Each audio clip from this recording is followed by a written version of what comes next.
Hello friends, welcome back to my channel. Today, we are going to simplify a topic that sounds tricky at first but becomes easy once you relate it to real life. Today, we are talking about the UGC NET Paper 1, Unit 1, Research Aptitude topic, Positivism and Post-Positivism. Don't let these big words scare you. In this video, you're going to learn what positivism means and why it became so important. You'll also see its major drawbacks and understand what post-positivism is and how it is different.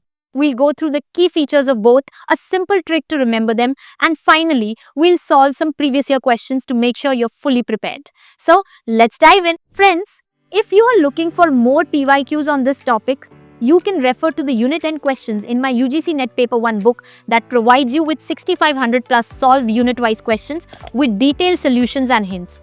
But hey, what if you are looking for online mock tests that can help you practice questions in online exam format? If that's what you are looking for, you can join our newly updated online mock test series with a wide range of full-length tests available on the Arpita Karwa learning app. These tests perfectly replicate the UGC NET exam interface, providing you with a real-life exam experience. Plus, after each test, you'll receive a detailed performance report and see where you stand in the All India leaderboard. Let us start with positivism. This idea came from a French thinker named Auguste Comte in the 19th century. At that time, people were starting to trust science more and moving away from old beliefs and superstitions. This was because people found that science helped explain things clearly, while old beliefs were based more on tradition and not always easy to understand.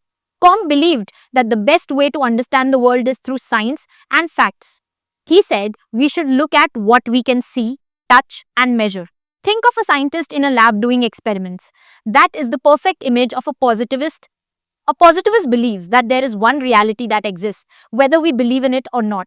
This reality can be studied through experiments, data, and observations. For example, if someone says stress affects memory, a positivist will test it. They may take 50 people, give them a memory test after some stress, and then measure the results. They will not depend on opinions, only on data. Remember how in school we all did experiments? Like checking which objects float or sink, or how plants grow under different conditions. These simple tests helped us learn by watching and trying things out. That is positivism. You observe, test, and then come to a conclusion. No emotions or opinions, just results.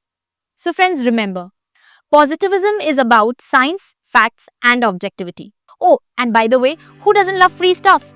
If you want even more past year questions on this topic without spending a penny, head over to our website. Under the past year paper tab, you will find all the PYQs from 2012 onwards. Ours is the only website that offers 150 plus official UGC NET Paper 1 question papers with authentic answer keys for absolutely free. So, what are you waiting for? Check the description box and grab those free resources today. Now that we understand what positivism is, let us look at where positivism falls short. Firstly, it ignores human feelings and experiences. Imagine a student who is doing badly in exams. A positivist will just look at the marks. They will not think about reasons like anxiety, family problems, or fear. Secondly, positivism assumes that people can be completely neutral. But in real life, even scientists have beliefs, and that can affect how they study something. For example, if a researcher thinks women are weak in maths, they might judge the data differently without even knowing it. So, bias can enter even in scientific work. Here's another example. Two teachers observe the same student. One says the student is lazy. The other says the student looks anxious. Even when facts are the same, people interpret them in different ways. Remember Tare Zameen Par? In the film, teachers only looked at Ishan's marks. That is a positivist view. But the real reason for his poor marks was dyslexia. They missed that because they only saw what could be measured. So, positivism may look logical and sound smart, but it often misses the human side of things. Friends, you can find this topic explained in detail in my Amazon bestseller, a book in which we have explained complex topics of UGC NET Paper 1 using real-life examples, images, and diagrams. In fact, our courseware on UGC NET Paper 1 book is India's only UGC NET book that comes with 100 plus video lectures and 4000 plus unit-wise solved PYQs. Now, we come to post-positivism.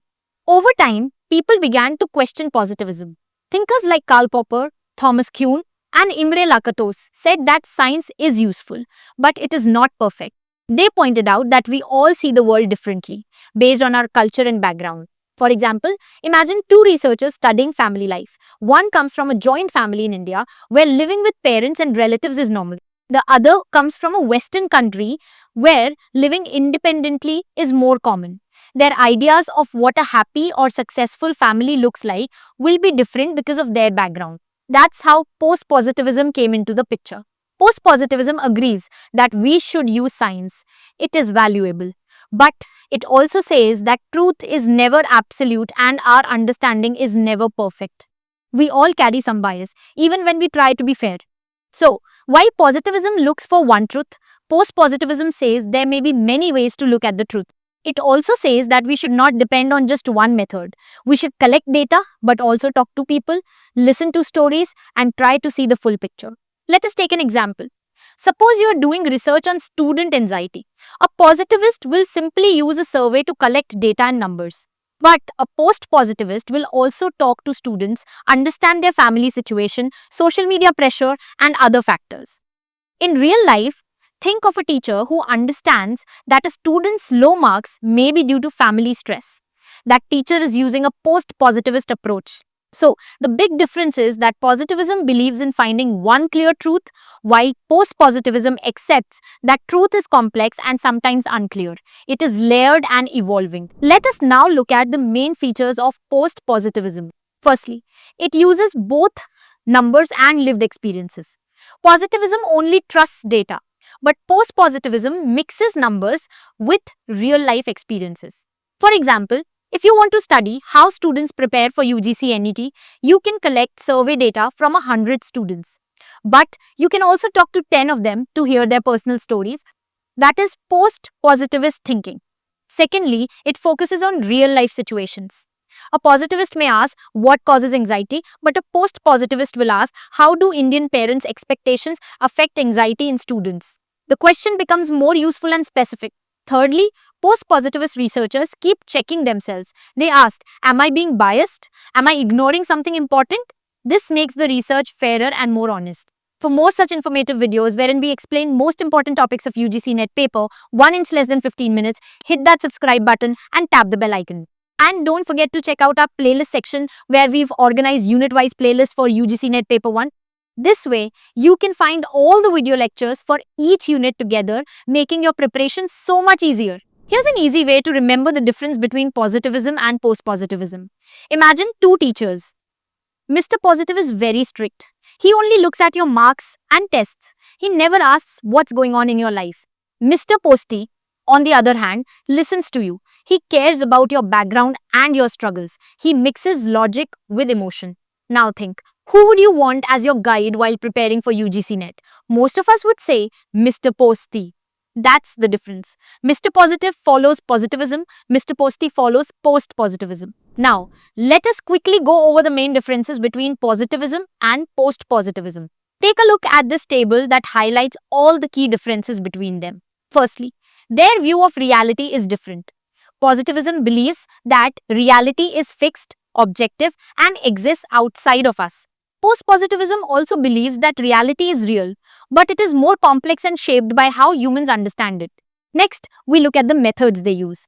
Positivism focuses only on numbers and data, which means it only uses quantitative methods. Post-positivism believes in using both numbers and personal experiences, so it uses both quantitative and qualitative methods. Then comes the idea of truth. Positivism says that the truth can be discovered if we follow the right steps. Post-positivism says that truth can be approached, but it can never be known fully or perfectly. After that, we come to the topic of bias. Positivism tries to remove all bias from research. Post-positivism accepts that bias cannot be completely removed, but it can be managed carefully by being aware of it. Finally, let us talk about examples. Positivism is often used in lab research or large-scale studies based on data and numbers. Post-positivism is used in research that mixes methods, includes case studies, and pays attention to context. This table shows how positivism and post-positivism are different in their approach, but both are useful depending on the kind of research we are doing. Now, let's take a look at a few previous year questions that have been asked in the UGC NET exam from this topic. Take a look at this question. You may pause the video to read the question. This question asks which approach uses the methods of natural sciences to study social reality and beyond. The correct answer is option 2, positivism. As we learned, positivism studies one objective reality using facts, experiments, and data. Natural sciences like physics, chemistry, and biology study the physical world by observing and testing. Positivism applies the same scientific methods to understand social life. Positivists believe this reality exists, whether we believe in it or not. It can be measured and tested, just like in a lab, without relying on opinions or feelings. Friends, if you are looking for more PYQs on this topic, you can refer to the unit end questions in my UGC NET Paper 1 book that provides you 4,000 plus solved unit-wise questions with detailed solutions and hints. But hey, what if you are looking for online mock test that can help you practice questions in online exam format? If that's what you are looking for, you can join our newly updated online mock test series with a wide range of full-length tests available on the Arpita Karwa learning app. These tests perfectly replicate the UGC NET exam interface, providing you with a real-life exam experience. Plus, after each test, you will receive a detailed performance report and see where you stand in the All India leaderboard. It's a great way to identify your strengths and weaknesses and level up your preparation. Let's look at one final PYQ. The question is on your screen. You may pause to read the question. This question asks us about the approach that empirical research in social sciences is linked to. Empirical research means research that is based on observation, experience, and evidence that can be measured or tested rather than on opinions or beliefs. It relies on data collected through experiments, surveys, or observations. Because of this, empirical research is associated with positivist philosophy, which believes that knowledge should come from scientific methods and observable facts. So, the correct answer is B by positivist philosophy. By the way, who doesn't love free stuff? If you want even more past year questions on this topic without spending a penny, head over to our website. Under the past year paper tab, you'll find all the PYQs from 2012 onwards. Ours is the only website that offers 150 plus official UGC NET Paper 1 question papers with authentic answer keys for absolutely free. So go ahead and grab those free resources while you can. So, friends, I hope positivism and post-positivism now feel crystal clear to you. And with the examples we discussed, I'm sure these concepts will stick in your mind and never confuse you again. That's it from my side for this video lecture. We'll meet very soon in the next video. Till the time we meet next, happy learning, keep loving literature, and stay tuned to my channel.